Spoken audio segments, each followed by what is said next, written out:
Vamos lá então, Mateus capítulo 6. Estaremos lendo a partir do versículo 1. Diz assim: Guardai-vos de exercer a vossa justiça diante dos homens, com o fim de ser desvistos por eles. De outra sorte, não tereis galardão junto de vosso Pai Celeste. Quando, pois, deres esmola, não toques a trombeta diante de ti, como fazem os hipócritas nas sinagogas e nas ruas, para serem glorificados pelos homens. Em verdade vos digo, que eles já receberam a recompensa. Tu, porém, ao dares a esmola, ignore a tua mão esquerda, o que faz a tua mão direita, para que a tua esmola fique em secreto, e teu Pai, que te vê em secreto, te recompensará. Até aqui, vamos orar. Senhor Deus, pedimos a Ti a Tua bênção sobre a Tua palavra, que o Senhor possa abrir o nosso coração, ó Deus, para que sejamos praticantes dela.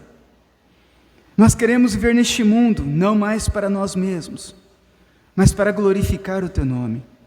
Precisamos, ó Deus, que o Senhor nos ajude, que o Senhor opere o poder do Teu Espírito Santo em nós, para que nós obedecemos a Ti e vivamos uma vida para glorificar a Ti. Ó Senhor, que nessa noite o Senhor possa nos ajudar a compreender a Tua palavra, a fim de colocarmos ela em prática. É o que eu oro em nome do Teu Filho Jesus. Amém. Irmãos, o tema dessa noite é a prática da piedade, fazer o bem. Então hoje nós vamos falar a respeito disso. O que é a piedade?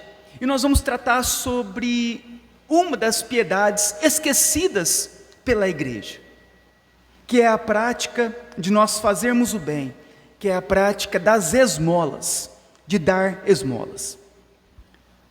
A prática da piedade judaica, ela consistia em 3 atos de justiça.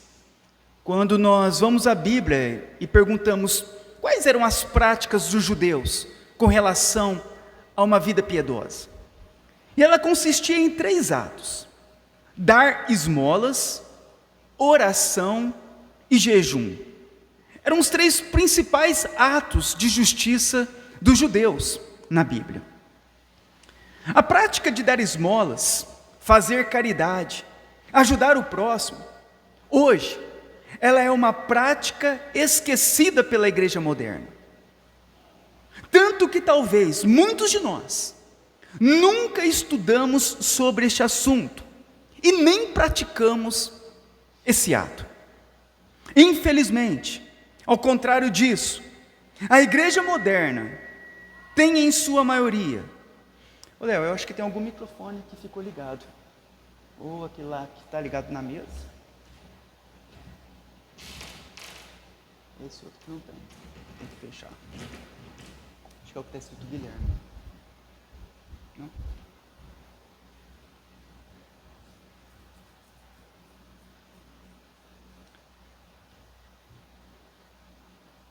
A igreja moderna, ao contrário daquilo que a Bíblia nos ensina, em sua maioria, tem muito hoje mais cuidado com os ricos do que com os pobres. Pois os ricos dão grandes ofertas e dízimos, possuem influência na sociedade. Os ricos têm amigos ricos e levam pessoas ricas para a igreja.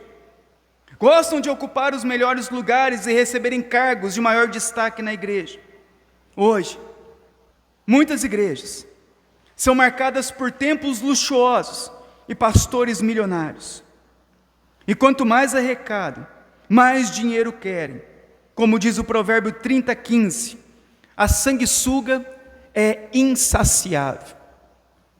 Diferente de tudo que nós observamos na Bíblia, o que nós observamos na igreja moderna, sobre a prática da piedade, de dar aquilo que nós temos, totalmente ao contrário.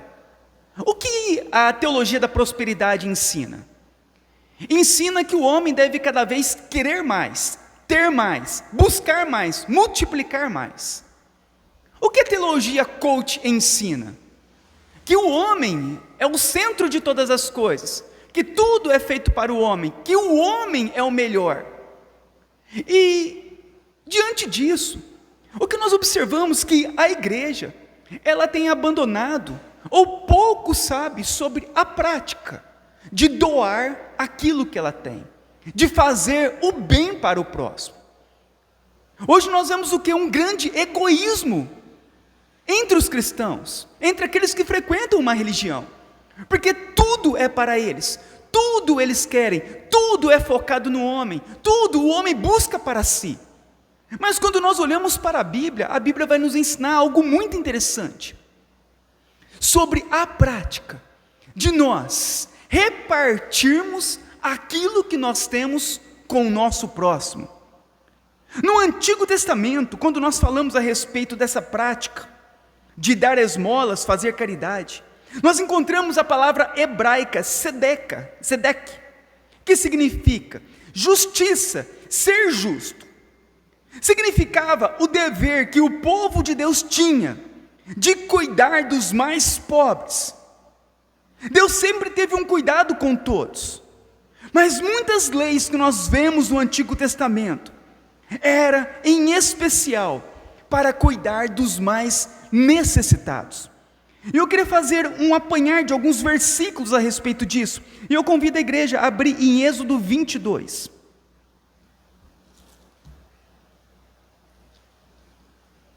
Hoje nós vamos abrir muitos versículos, então vamos lá, Êxodo 22.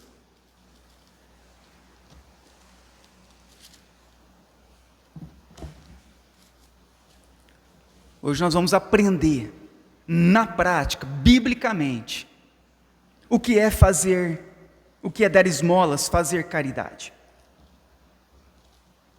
Êxodo 22, a partir do versículo 21.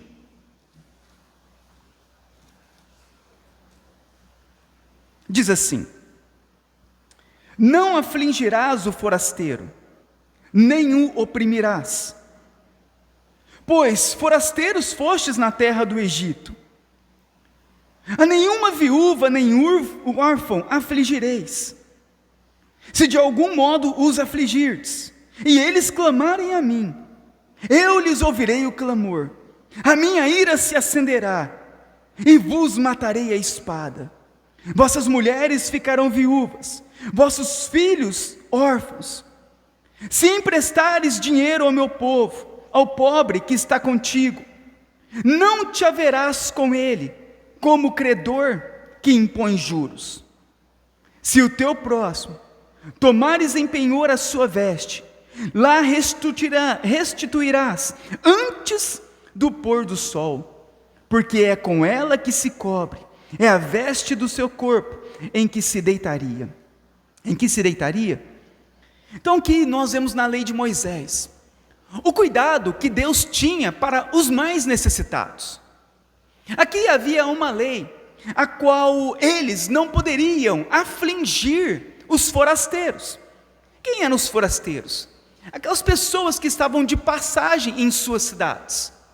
Porque muitas vezes, na necessidade daquela pessoa, eles submetiam aquela pessoa a serviços escravos, a pagar uma quantidade indevida menor do que ele pagaria para uma outra pessoa, devido à necessidade daquelas pessoas.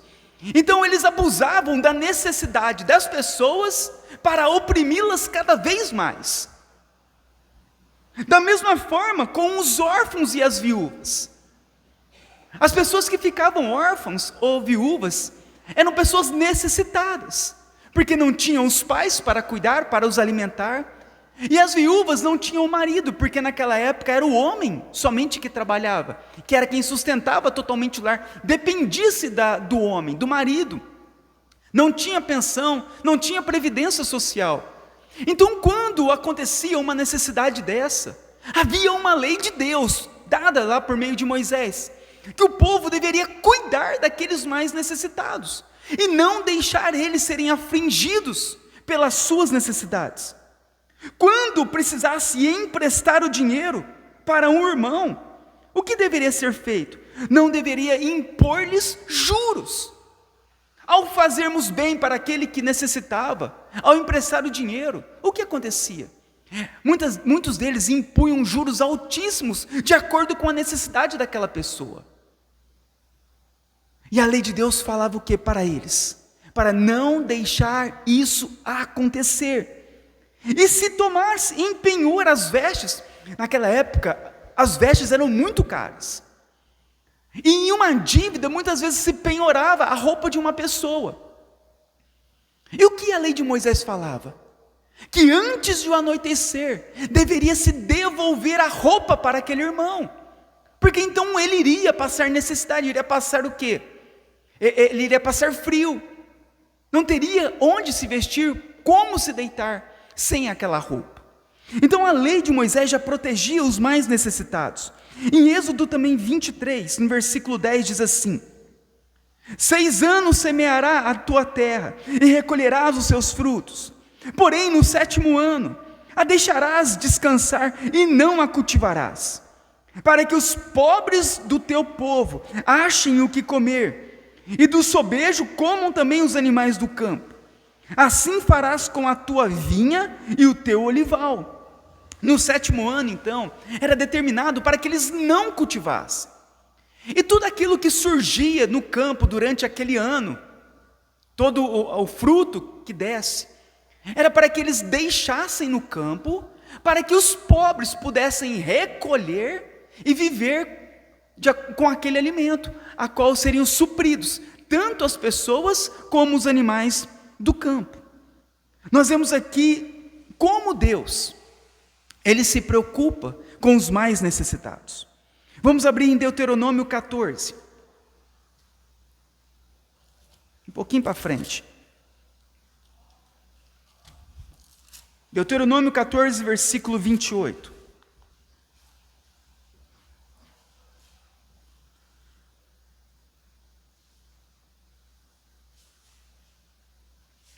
Ao fim de cada 3 anos, tirarás todos os dízimos do fruto do 3º ano, e os recolherás na tua cidade. Então virão o levita, pois não tem parte e nem herança contigo, o estrangeiro, o órfão e a viúva, que eram as pessoas mais necessitadas da época, que estão dentro da tua necessidade, da sua cidade, e comerão. E se fartarão, para que o Senhor teu Deus te abençoe em todas as obras que as tuas mãos fizerem. Então havia na lei de Moisés que a cada 3 anos eles deveriam tirar o dízimo da sua produção. E o que eles iriam fazer com o dízimo daquilo que eles produziram no 3º ano? Seria uma oferta especial. Além do dízimo que eram retirados anualmente ou mensalmente, havia esse dízimo, que era uma oferta especial, retirada a cada 3 anos, para quê? Para que eles pudessem então fazer essa doação financeira para os necessitados, para aqueles que precisassem. Onde você ouviu já falar para tirar o dízimo para dar para aquele que precisa? Somente nós nunca ouvimos falar sobre isso. É sempre para nós. É sempre para a igreja, é sempre para encher nós mesmos, tudo é para nós. Mas é que nós vemos a preocupação de Deus para mostrar a nós que ao nosso redor há muitas pessoas necessitadas. E que nós devemos também estar atento a toda essa necessidade. Ao ponto que eles tinham essa incumbência de tirar parte da sua renda para doar, ofertar para aqueles que estavam precisando. Em Deuteronômio 15, no versículo 7, diz assim: quando entre ti houver algum pobre de teus irmãos, em alguma de tuas necessidades, na tua terra que o Senhor teu Deus te dá, Não endurecerás o teu coração, nem fecharás as mãos a teu irmão pobre. Antes, lhe abrirás de toda a mão, e lhes emprestará o que lhes falta, quanto baste para a sua necessidade. Guarda-te,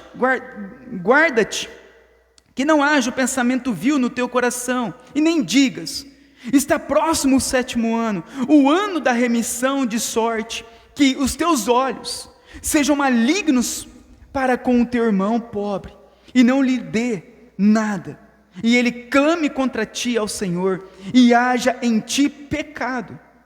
Livremente lhes darás, e não seja maligno o teu coração quando lhe deres, pois por isso te abençoará o Senhor teu Deus em toda a tua obra e em tudo o que empreenderes, pois nunca deixará de haver pobre na terra.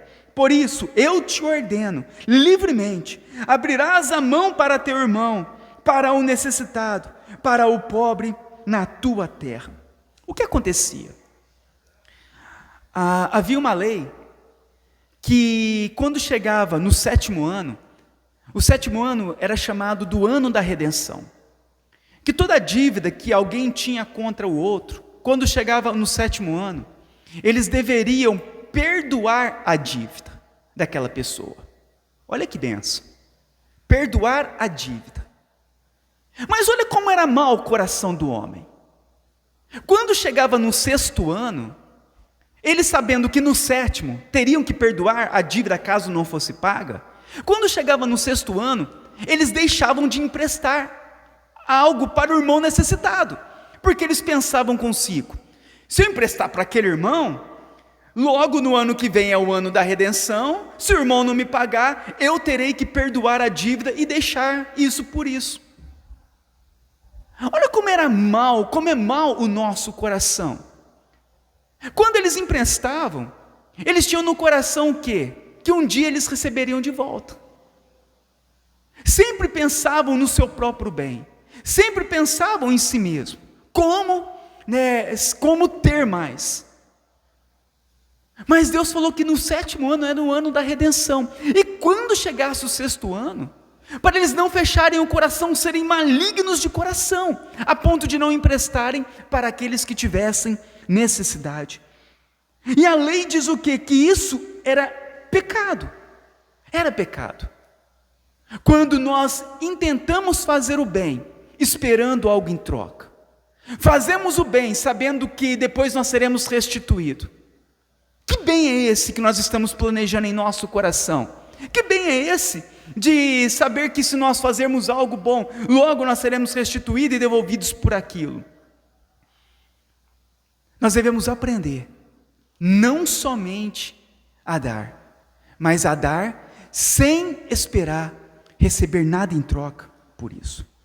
Então, quando nós olhamos para o Antigo Testamento, para a lei de Moisés, nós vemos como Deus ensina nós a agirmos com misericórdia, a dividirmos o bem que nós temos, a ajudar os necessitados, a fazer o bem para o próximo. E isso é algo que nós não podemos esquecer e nem deixar morrer em nosso coração. Quando foi a última vez que nós fizemos o bem para alguém? Quando foi a última vez que nós ofertamos algo na vida de alguém que estava precisando? Quando foi a última vez que nós ajudamos uma pessoa? Já no Novo Testamento, a palavra esmola, ela deriva da palavra grega, eleu, que significa mostrar misericórdia, ter compaixão, fazer o bem. A esmola, tanto no Antigo como no Novo Testamento, era essencial para o alívio dos mais pobres. Vamos abrir em Atos capítulo 9. Vamos agora fazer uma leitura no Novo Testamento.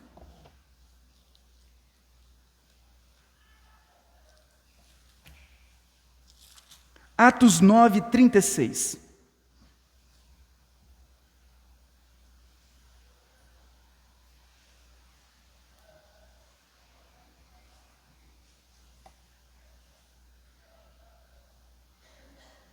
Havia em Jope uma discípula, por nome Tabita, Nome este que traduzido quer dizer Dorcas. Era ela notável pelas boas obras e esmolas que fazia. No capítulo 10, versículo 1. Morava em Cesareia um homem de nome Cornélio, centurião da corte chamada italiana, piedoso e temente a Deus, com toda a sua casa, e que fazia muitas esmolas ao povo, e de contínuo orava a Deus. Este homem observou claramente durante uma visão, cerca da hora 9 do dia, um anjo de Deus que se aproximou dele e lhe disse: Cornélio. Este, fixando nele os olhos e possuído de temor, perguntou: o que é, Senhor? E o anjo lhe disse: as tuas orações e as tuas esmolas subiram para a memória diante de Deus. Em Atos capítulo 11, versículo 27.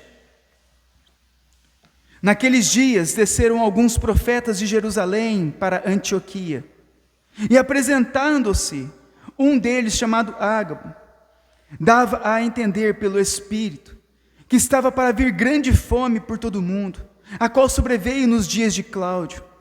Os discípulos, cada um conforme as suas posses, resolveram enviar socorro aos irmãos que moravam na Judéia. O que eles com efeito faziam, enviando aos presbíteros, por intermédio de Barnabé e de Saulo. Em 1 João, capítulo 3,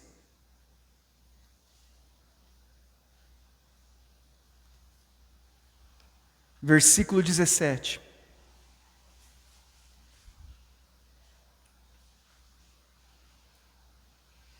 Ora, aquele que possuir recursos deste mundo, e vir a seu irmão padecer necessidade e fechar-lhe o coração, como pode permanecer nele o amor de Deus? Filhinhos, não amemos de palavra, nem de língua, mas de fato e em verdade.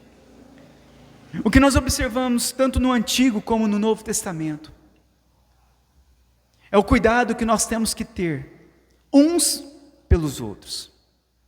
É o desprendimento daquilo que nós temos e a ajuda mútua para aquele que está em necessidade. A Bíblia nos ajuda a sermos piedosos.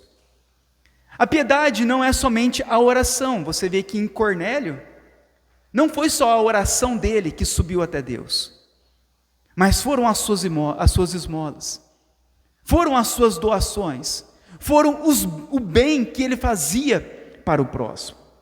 Como nós então podemos glorificar a Deus em nossa vida aqui neste mundo? Calvino ele escreveu da seguinte forma: Deus nos prescreveu de uma maneira pela qual ele pode ser glorificado por nós, a saber, a piedade, que consiste na obediência à sua palavra. A obediência à palavra de Deus significa. Então Calvino ele vai ensinar o que significa para a igreja ser piedoso. Piedoso significa refugiar-se em Cristo para o perdão de nossos pecados, conhecê-lo por meio de sua palavra, servi-lo com um coração repleto de amor, praticar boas obras em gratidão por sua bondade e exercitar autorrenúncia a ponto de amar os nossos inimigos. Esta resposta envolve uma rendição total a Deus mesmo, a sua palavra e a sua vontade. Então, dentro das práticas piedosas, o que é nos ensinado? Praticar boas obras, fazer o bem, fazer esmolas, fazer caridade, compartilhar os nossos bens materiais com aquele que está necessitado. A piedade, ela denota uma reverência e uma devoção a Deus, e é um elemento fundamental na vida da igreja. Ela desempenha um papel crucial na formação do caráter dos membros da igreja e na promoção de uma comunidade espiritual saudável. Sermos piedosos faz com que a igreja onde nós congreguemos seja uma igreja saudável. Pessoas egoístas, pessoas avarentas, pessoas que pensam somente em si mesmos, que só querem ajuntar para si mesmos, só estão debaixo da ira de Deus, do juízo de Deus. E como as Escrituras nos ensinam, é pecado. Talvez nós estamos vivendo uma vida pecaminosa, sem nós muitas vezes sabermos disso. A partir do momento em que fechamos o nosso coração, a partir do momento que juntamos somente para nós, a partir do momento que nós nunca nos preocupamos com os outros, nunca ofertamos aos outros, nunca ajudamos aos outros, nós estamos pecando contra Deus.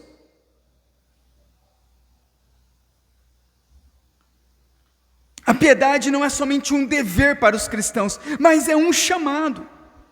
Paulo, em sua primeira carta a Timóteo, ele enfatiza a importância da piedade, ao afirmar, como diz em Timóteo, porque o exercício corporal pouco aproveita, mas a piedade para tudo é proveitosa, tendo a promessa na vida presente e da que há de vir.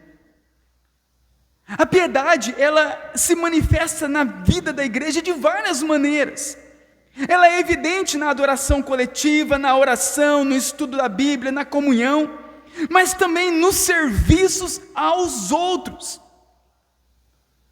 A piedade também se reflete de modo como os membros da igreja vivem em suas vidas diárias, buscando honrar a Deus em todas as suas ações. Como nós temos honrado a Deus em todas as nossas ações?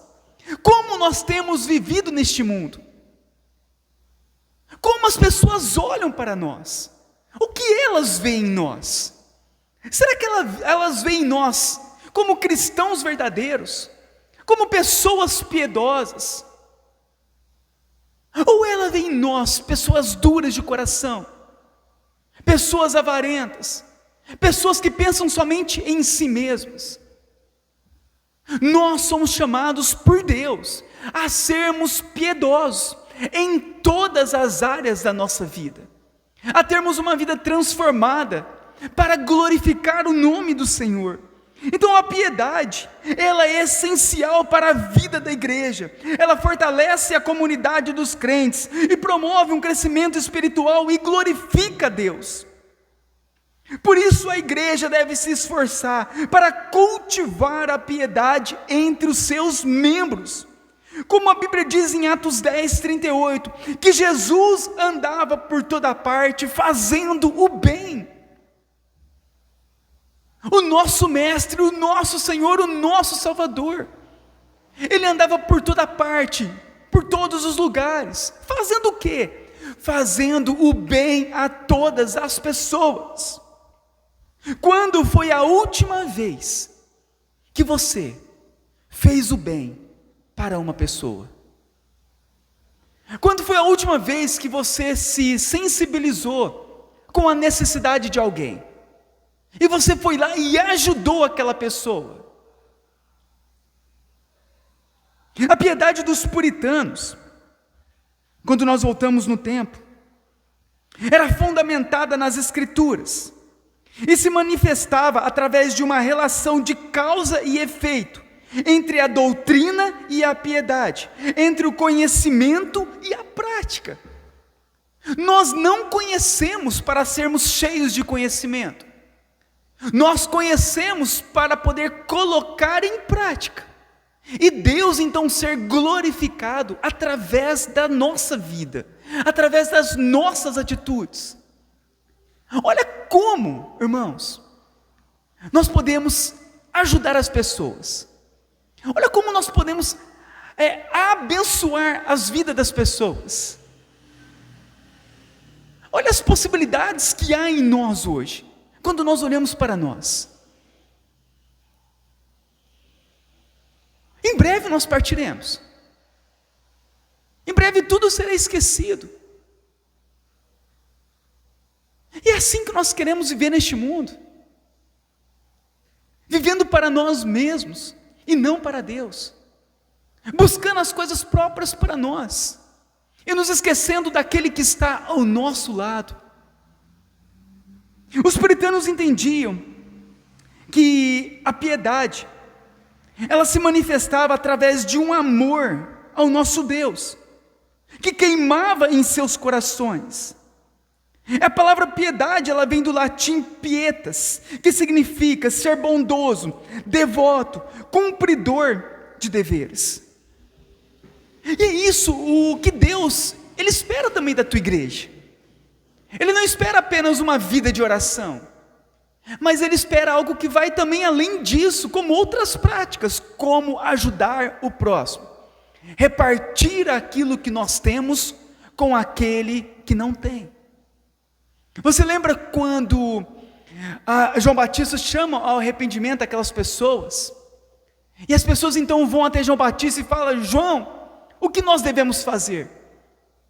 Como assim, João, se arrepender? O que devemos fazer? E João então diz a eles: vocês que têm 2 túnicas, 2 roupas, reparta com aquele que não tem. Você que tem alimento, você que tem comida, reparta com aquele que não tem. Vocês publicanos, que estão cobrando além do que deveriam, cobrem aquilo que somente que é justo, faça o que é justo. Vocês soldados, que estão dando um falso testemunho, que estão descontentes com o seu salário, que estão fazendo o que é mal, façam bem.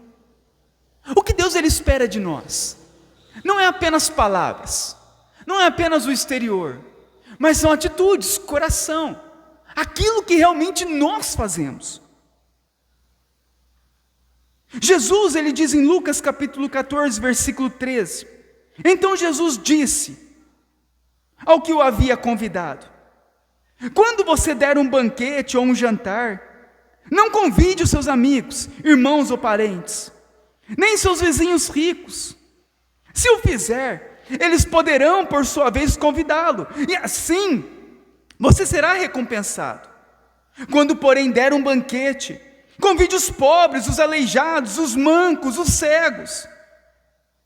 Bem-aventurado será você, porque estes não têm como te retribuir, e a sua recompensa virá na ressurreição dos justos. Naquele tempo, era muito interessante. Eles convidavam os ricos, convidavam aqueles que poderiam os retribuir de alguma forma em suas festas.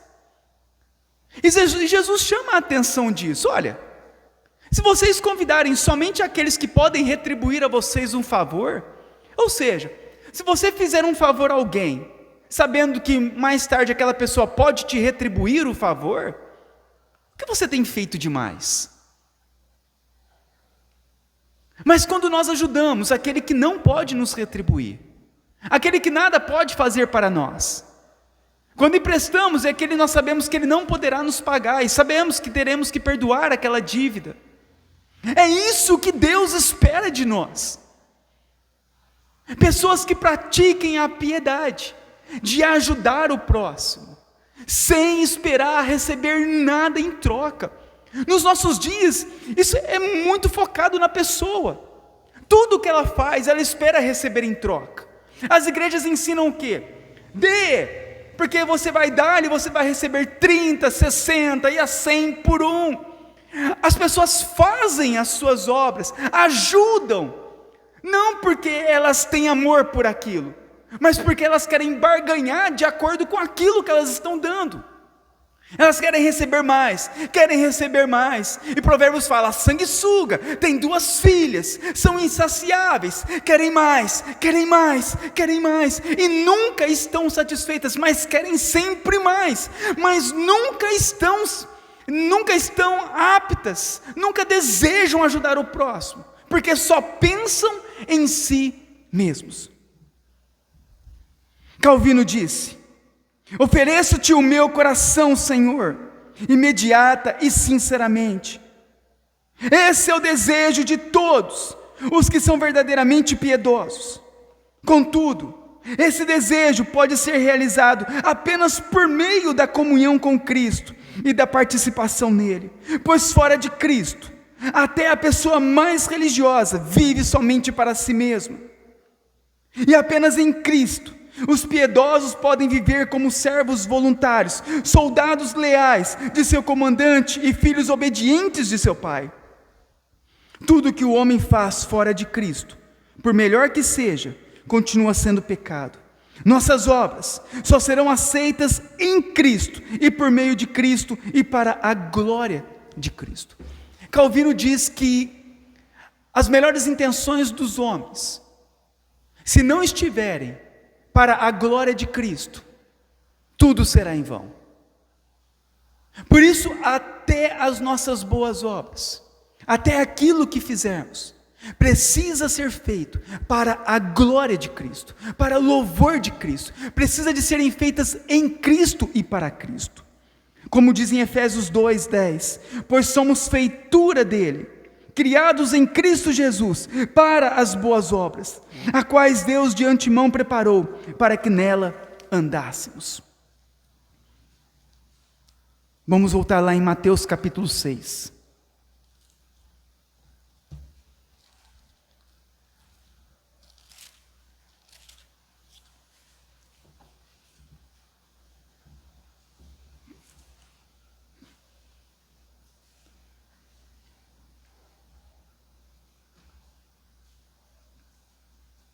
Hoje as pessoas estão muito mais preocupadas em receber do que em dar, em ajuntar do que dividir.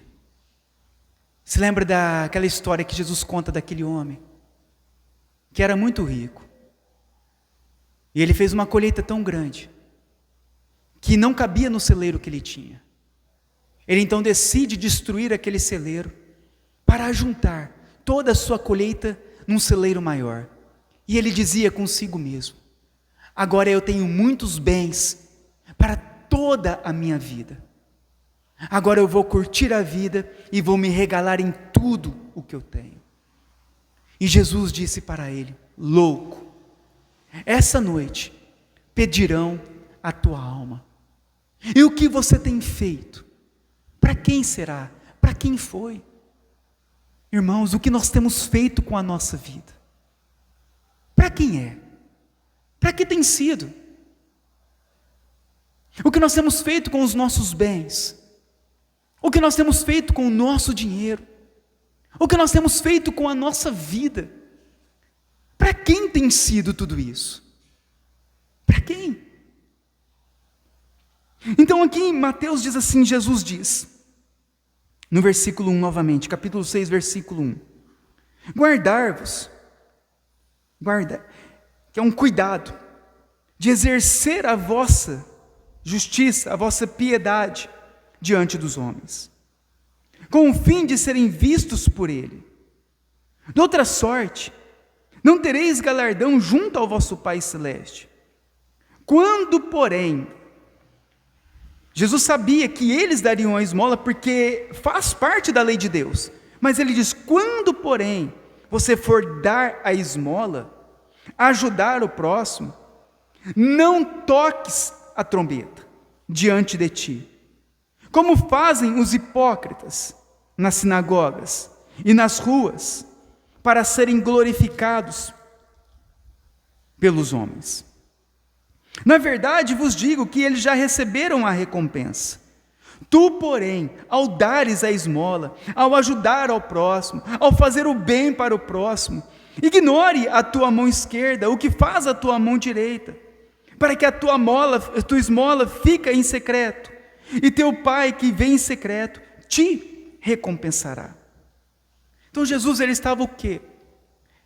Repreendendo a forma como que eles estavam fazendo as suas doações, como eles estavam dando as suas esmolas. O que eles faziam? Eles ajudavam o próximo, mas eles faziam isso para serem vistos pelos outros, para receberem glória para si mesmo. Eles não faziam de coração, Eles não faziam em secreto. Eles não faziam as suas ofertas, a sua cesta básica, a sua ajuda para fazer o bem, mas eles queriam receber glória. Queriam ser vistos pelos homens. Como nós vemos muitas vezes hoje. A pessoa vai dar uma cesta básica, tira uma foto e coloca na internet que está dando uma cesta básica. Vai fazer uma boa intenção, tira a foto e coloca, para mostrar que está doando, está dando dinheiro, está ajudando o outro. Tudo é uma propagação de si mesmo. Não pensam na glória de Deus, pensam apenas na glória a si mesmo. E Jesus repreende a respeito disso. E ele fala que quando nós ajudarmos o próximo, que façamos isso, sem que ninguém saiba, para que somente Deus receba a glória. O que nós aprendemos neste texto é que ele nos ensina que nós devemos praticar as boas obras, que nós devemos praticar a piedade e ajudar o próximo em suas necessidades, e ao mesmo tempo fazer isso de uma forma em que somente Deus receba glória. E eu queria terminar falando a respeito de como nós praticarmos a caridade no nosso dia a dia. Primeiramente, uma das formas de nós praticarmos a nossa caridade é nós destinarmos uma parte do nosso salário para ajudar alguém. Isso é algo que foi esquecido pela igreja, de nós reservarmos parte do nosso dinheiro para nós irmos até as pessoas que estão com alguma necessidade. A Bíblia, ela nos ensina que nós devemos dar prioridade para os irmãos da fé, para a família da fé, entre nós. Caso haja alguém necessitado, são sobre esses que nós devemos ajudar primariamente, e depois os outros. Mas o que nós aprendemos que isso deve ser feito? Nós temos que aprender a dividir aquilo que nós temos com aquele que está precisando. Parte da nossa renda, nós temos que reservar um valor para fazer o bem para alguém. Essa é uma piedade. Será que nós temos feito isso? Será que alguma vez passou na tua cabeça a importância de nós destinarmos parte daquilo que nós recebemos para abençoar uma vida que está precisando? Uma outra forma é nós dividirmos algo que nós temos com aquele que não tem, como alimentos, roupas, objetos, algo que você pode abençoar a vida de alguém. De repente você não tem dinheiro, mas você tem um alimento que você pode ajudar uma pessoa mais pobre. Você pode doar um arroz, um feijão que você tem na sua despensa, que muitas vezes está lá sobrando, não tem aquele momento, aquela serventia, mas tem alguém que está precisando. Talvez você não tenha a parte financeira no momento, mas você tem uma roupa que você pode ofertar para alguém, dar para alguém, alguma roupa sua, um sapato, um tênis, ou algum objeto que você não esteja usando. Talvez tenha algo que você tem lá na tua casa que você não está usando, que fica lá, está apodrecendo, se perdendo. E você deixa apodrecer, mas você não dá para ninguém. Você não ajuda ninguém. Talvez tenha algo que você pode ofertar, dar, você não está usando. Oferte para alguém. Divida o que você tem com aquele que não tem nada. Abençoe alguém com algo que você tem.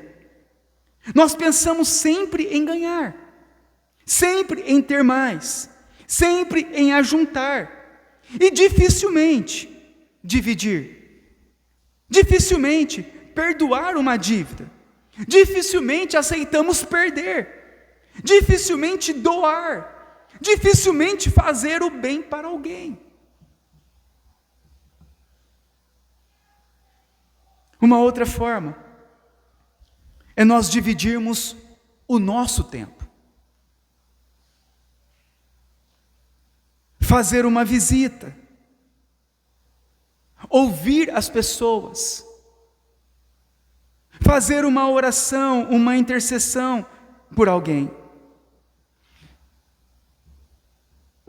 Dividir o nosso tempo nesse mundo. Talvez você não tenha o financeiro. Danilo, eu não tenho como ajudar financeiramente ninguém, tirar parte do meu dinheiro e ajudar uma pessoa mais pobre. Eu também não tenho muitos bens na minha casa, mas você tem tempo. Tempo para você ouvir as pessoas. Tempo para você fazer uma visita para uma pessoa que está precisando. Tempo para você fazer uma oração, orar por uma pessoa.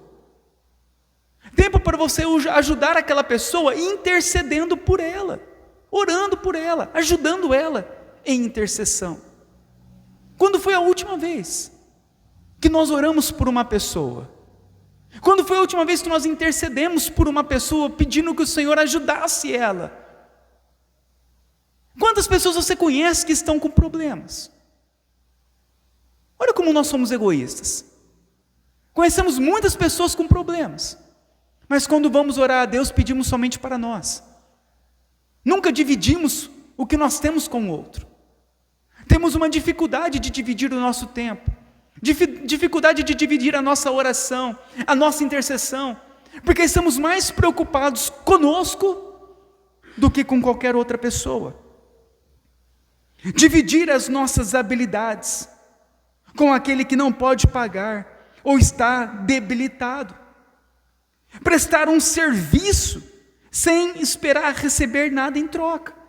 Talvez você tenha habilidades que você pode ajudar uma pessoa que precisa da tua habilidade, da tua ajuda, daquilo que você sabe fazer do seu trabalho, que uma pessoa está precisando da sua ajuda, da sua mão de obra, para ajudar em alguma coisa. Talvez uma pessoa que se acidentou, está doente, está acamada, e você pode ajudar a limpar a casa dela, passar uma roupa, fazer uma visita, algo que você tem uma habilidade de fazer um almoço. Quantas pessoas nós não conhecemos que precisa de nós? E a piedade, na prática, de exercer, a nossa ajuda, ela não pode ser esquecida. Nós precisamos de dividir as nossas habilidades, aquilo que nós sabemos, conhecemos, podemos ajudar o outro. Quantas coisas você não é bom naquilo que você faz? Por que você não reparte com o outro? Não ajuda o outro na tua habilidade? Não abençoa o outro com o dom que há em ti? Dividir também o nosso conhecimento bíblico com aqueles que estão perdidos. De que forma nós ajudamos o outro? Ensinando o Evangelho. Pregando o Evangelho para aquele que está perdido. É uma forma de nós usarmos de misericórdia, de bondade, para aquele que está nas trevas, mostrando para ele o Evangelho, a salvação em Cristo. Então a prática da piedade, ela vai muito além, irmãos, do que uma simples reunião na igreja. Ela envolve o nosso coração, o nosso amor por Deus, o nosso amor pelo próximo, como a própria Bíblia diz. Amarás o Senhor teu Deus de todo o teu coração, de toda a tua alma, de todo o teu entendimento, e amarás o teu próximo como a ti mesmo. Desses dois mandamentos dependem toda a lei e os profetas. O que significa? É o resumo de toda a Escritura. Quando nós amamos a Deus de coração e nós amamos o próximo como a nós mesmos. A igreja precisa de aprender a piedade, a dividir o que tem com aquele que não tem. Tiago diz no capítulo 4, versículo 17: portanto, pensem nisso. Quem sabe que deve fazer o bem e não o faz, comete pecado. quando nós sabemos que devemos fazer o bem, que sabemos, precisamos de fazer o bem, e não fazemos, nós estamos pecando. E é um chamado nessa noite para nós refletirmos sobre a nossa vida cristã. Como está a tua vida cristã? Como está a prática da piedade, de dar esmolas, de ajudar o próximo, de fazer o bem? Será que nós não estamos como a sanguessuga, só sugando, só querendo lucro, só querendo para nós? Isso é muito perigoso, porque o amor por este mundo não tem fim. Se você começar a amar o mundo, o teu coração vai se envolver tanto com este mundo, que você dia após dia vai querer mais, não tem fim. Eu quero mais, eu quero mais, eu quero mais, eu quero mais, eu quero mais, mais, até o dia que cessa a nossa vida, e tudo aquilo que nós arrecadamos, tudo aquilo que nós temos, ficará por este mundo, e nada conseguiremos levar. Passamos a vida inteira sem ajudar ninguém, sem fazer o bem para ninguém, acumulamos riquezas e mais riquezas e mais riquezas, bens e mais bens, roupas e mais roupas, alimentos e mais alimentos, vivemos regaladamente neste mundo, sem ao menos nos importar com aquele que está ao nosso lado. Então é uma noite para nós refletirmos a respeito disso, porque nós estaremos comungando a ceia do Senhor. O que é a ceia do Senhor? É o sacrifício que Jesus Cristo fez por nós, é a vida que Ele entregou por nós, e Ele diz que nós devemos também entregar a nossa vida pelos nossos irmãos. Por isso, eu convido neste momento a nós fazermos uma reflexão sobre essa palavra. O que será que nós precisamos fazer?